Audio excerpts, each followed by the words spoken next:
Hey everyone, Jack here, and today we're going to be talking about creating characters in Dungeons & Dragons. So specifically, we're going to be talking about the different types of characters you can create in D&D. So there's the classic murder hobo type character, which is not a bad character to play if you're playing in the correct type of campaign, or the more in-depth type of character that you can be playing that's like a three-dimensional role-playing type character with like an in-depth backstory. So there is obviously a lot of gradient in between just a plain old murder hobo and a three-dimensional character.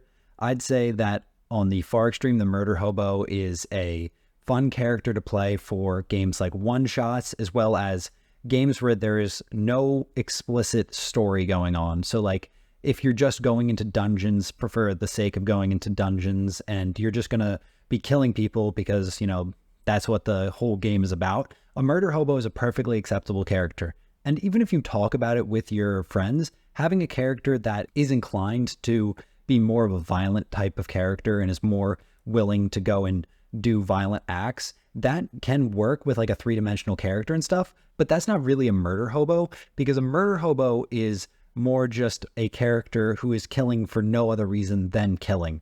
That's not really a three-dimensional character. So what is a three-dimensional character, you may be thinking? Well, a three-dimensional character is a character that is almost like a real person in the sense that they have a backstory, they have motivations, they have thoughts, and they act independently of the actual person playing the game. So for this three-dimensional character, you'll typically start with a backstory for your character. So maybe your character was born in a small village or a bustling city. They were raised by rich parents, they were raised by poor parents, they were raised on a farm, or they were raised in like a thieves guild. All of these different things can shape the background of the character, and you can think of important figures in that character's life, such as like their mother, who was the queen, or their father, who was a humble farmer. And when you get into thinking about things like that, you really start to get into like what makes the character turn and like what makes the character behave the way they do. So if you have a character whose dad was a person that was all about honesty and was a hardworking farmer, the character you might create might value honesty, and they may feel the need to be honest even in situations where honesty isn't the best, because we all know that though honesty is the best policy, oftentimes in the D&D game it can work against you, or there's times where telling a white lie is beneficial. But your character may have a slight quirk where they feel the need to be honest most of the time because that was instilled in them by their family and their values. A three-dimensional character behaves differently than you as a person. So when you're at the game table, rather than just thinking, oh, what would I do? Or what do I want to do in this world? You think, what would this character do? And what would this character want to do in this world? So when presented with a situation where you may do one thing, but the character may do the other thing, when you're playing a three-dimensional character, you're going to end up going with the situation where what would the character do? In between the murder hobo and the three-dimensional character is kind of like a surrogate for yourself in the world. So you're playing a character that has motives and has like a backstory, but that backstory is more of just like an idealized version of yourself. That's one of the main two ways people who are just getting into D&D typically play. So I'd say that either when you start playing D&D, you're either going to be a murder hobo or you're going to be the character that's just an idealized version of yourself. And I wouldn't say that playing an idealized version of yourself is a bad thing. It is a good and fun character to play, but eventually it will become boring if you continue to play the hobby for many years, and you'll probably get bored. But if you don't, it's all up to you. You can keep playing that character and have fun doing that. When playing an idealized version of yourself, typically you just end up thinking, what would I do in this situation? Or if I was a more capable person, what would I end up doing? Like if I was super strong and could fight these monsters, what would I want to do? As opposed to like, what would the three-dimensional character do? Or what would the murder hobo do? We all know what the murder hobo would do. They would murder. All of these are valid ways to create characters, and finding your style of play is a very important thing. So obviously when you first get into the hobby, playing a murder hobo or an idealized version of yourself is much easier, because understanding the motives of a murder hobo and understanding the motives of yourself are way easier than understanding a three-dimensional character. When playing the murder hobo, you just have to think, oh, I got to kill everything and that's in my way for whatever reason. And if you're playing an idealized version of yourself, you just think, oh, what would I do if I was in this situation? Now, coming up with a good and compelling backstory for a three-dimensional character can be very tricky. So you're not going to want to just come up with the simple things that I was talking about in the beginning. You're also going to want to come up with more complex things that really make the character seem like a real human being. You want to think about not just what their motives were when they were like raised, but you want to think about what drove them to becoming an adventurer, all the major events that happened in their life that shape the way they behave. Obviously, you can just come up with the way they behave and you can come up with the motive retrospectively. So like you can be like, oh, I'm going to play a character who's a very noble person and is very honor bound, but also has a problem with drinking and wants to hide that from everyone because they feel ashamed. Creating an interesting character dynamic like that is a very fun thing to play out when you're at the table, and it can often lead to situations that are unexpected both for the DM and the players, because usually the DM is 100% in control of what the story is going to be and what's going to happen. But if you bring a three-dimensional character, the DM actually gets to work in that backstory rather than just playing whatever story they wanted to play. Now, for some tips for DMs when playing with characters of these different styles, I'd recommend that you don't ignore what type of characters your players are playing. So if you got murder hobos in your party, you're not going to want to make a politically sophisticated game. So if your friends come to the table and they're like, oh yeah, we're going to make a bunch of barbarians that are going to want to kill everything and backstory, what's that? You don't want to come up with like a game about going to the noble's house and politically dealing with them and like trying to get them all deposed and things like that. You want to really hone in on what your players want to do. So if your players are murder hobos, make a dungeon. If that doesn't work for you, communicating with your players about that is the most important thing. So if your players are clearly making murder hobos, you might want to say, hey guys, I'm trying to run a politically sophisticated game rather than just a dungeon crawl. So if you could make some politically sophisticated characters, that'd be great. And if you guys don't want to do that, either I can change the game or I think we should just have someone else DM or play a different game, because that's what I'm trying to do. Communication is always key. If you and your players are not on the same page about what's going to happen with their characters, it's going to be a very unfun game for everyone. Now, for DMs who have players who are playing the idealized versions of themselves, what you're going to want to do is just come up with situations that fit your friends. So if you're playing with people that you actually know and you've dealt with throughout your entire life, then you should know them. You should know what makes them tick, what makes them want to fight, what makes them want to talk things out, and things like that. So just make situations that would be right for the people you're playing with. This is actually the easiest form of a character for the DM if they know their players well, because instead of having to think about these complex backstories or make a complicated dungeon, they just think, oh, I have friends. I'm basically just making a game for my friends. And so you just think, what would your friends like to do? And then you just lay that out in the game, and these characters will have fun because the characters are really just your friends in D&D. Now, DMing for the hardest type of player, the three-dimensional character. DMing for the three-dimensional character is the hardest type of DMing because you actually have to read the backstory and plan ahead using the character's backstory and motivations and stuff.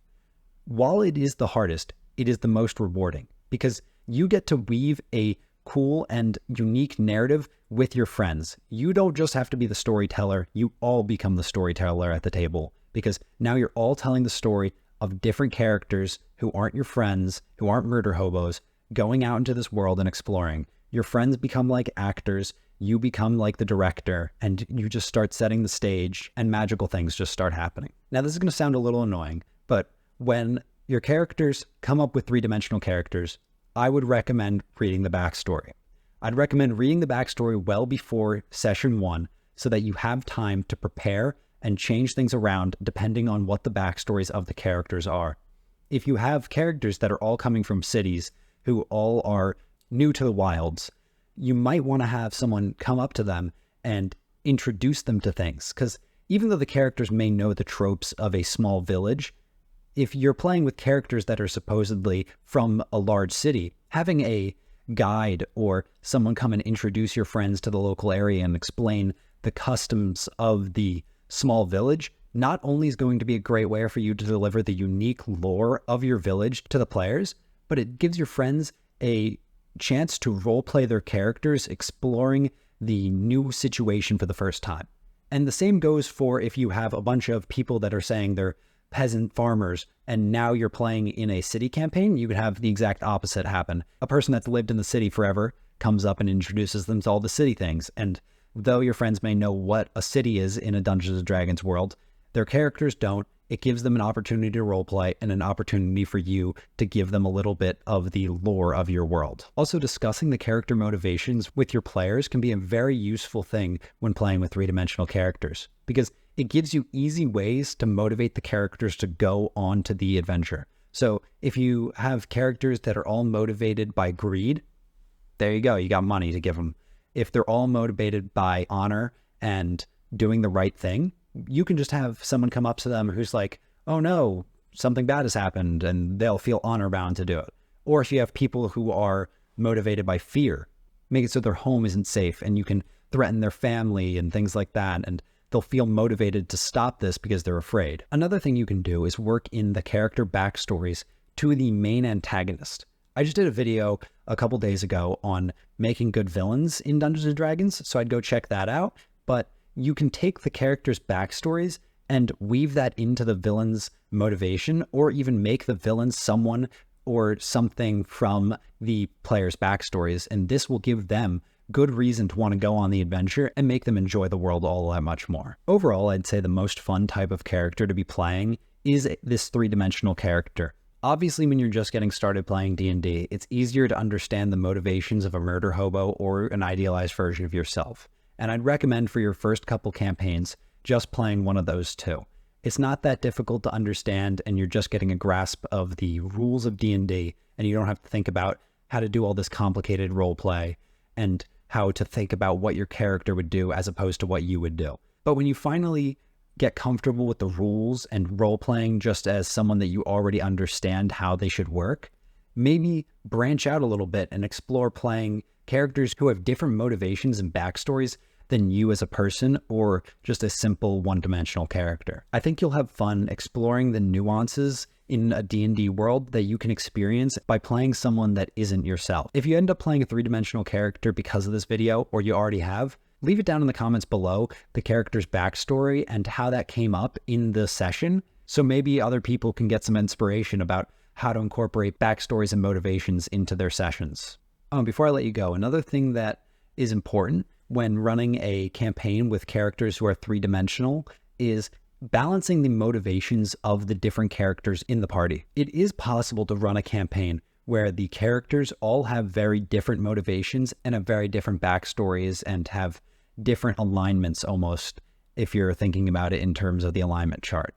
That is something that's possible, but it requires a little bit more finesse than just running a campaign for characters who are all the same alignment, who are all motivated very similarly. So when blending motivations in a party, you should do a little bit more prep. What I'd recommend is thinking about how the character motivations synergize and how they clash. So the way they could synergize is when they work together in very harmonious ways where they both agree on what they want to do and how they want to act. When they clash is when you have almost an evil PC and a good PC is the extreme version of this. But when they clash, you have to think about why the characters would stay together in this party and what motivates them to keep working. So whether it's the enemy of my enemy is my friend, or the evil aligned character has some reason to keep working with the party. Maybe they have some motivation, like they need the money for X problem, or they need to get the campaign's main problem solved so they can continue going about their evil life. But that's just a simple example of what might happen. It's going to be very varied depending on what your group is trying to do. So, you may have characters that are chaotic and characters that are lawful, characters that are evil, characters that are good, or even just simple motivational differences. You're going to have to take the time to actually stop and think about what are ways I can reconcile this and what are ways that we can play this into the story. So you don't need to just try to gloss over it and come up with reasons they'll continue to work together, you can actually incorporate into the story the difficulty of working with someone who is differently aligned than you, someone who has different motivations and reasons for being here.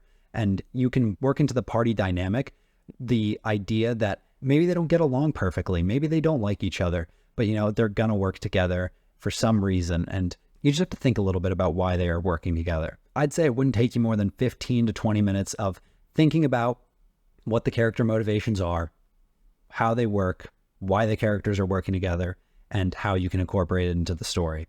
All of those things will make the players feel more enjoyment when playing your game, because they will feel like, oh, this isn't just a simple game where we're playing characters who are different, but we're going to ignore it. No, this is a game where we're going to address why we're different and what's going on in the party dynamic. We're not going to just pretend like we're together because we all come here for game night. No, we're going to come up with a good reason that we're all working together. It doesn't take much thinking to figure out why you're together, and thinking about it can lead to many interesting story moments that will change the way your campaign plays and make your campaign just that much more fun. Another thing you won't get to experience with murder hobo characters that you could experience with characters based on yourself and three-dimensional characters is character arcs. So with a murder hobo character, obviously there isn't going to be any development because it's just a character that kills people who get in their way, and they are trying to get to a goal of getting more gold or murdering more people. But with a three-dimensional character, and possibly even a character based on yourself,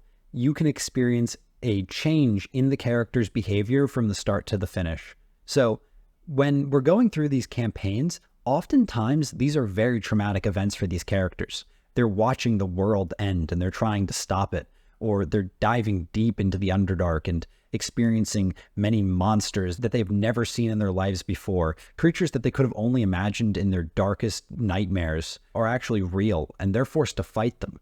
So they're going through some serious trauma, and they're experiencing quite a bit of emotion on these journeys. Even if you're just doing a simple political campaign, they may experience some pretty rough events, and they might feel as if they've changed as a person. So if you have a three-dimensional character, you'll have this almost arc where the character is learning new things and is changing as a person, and then reassessing how they see themselves as a person.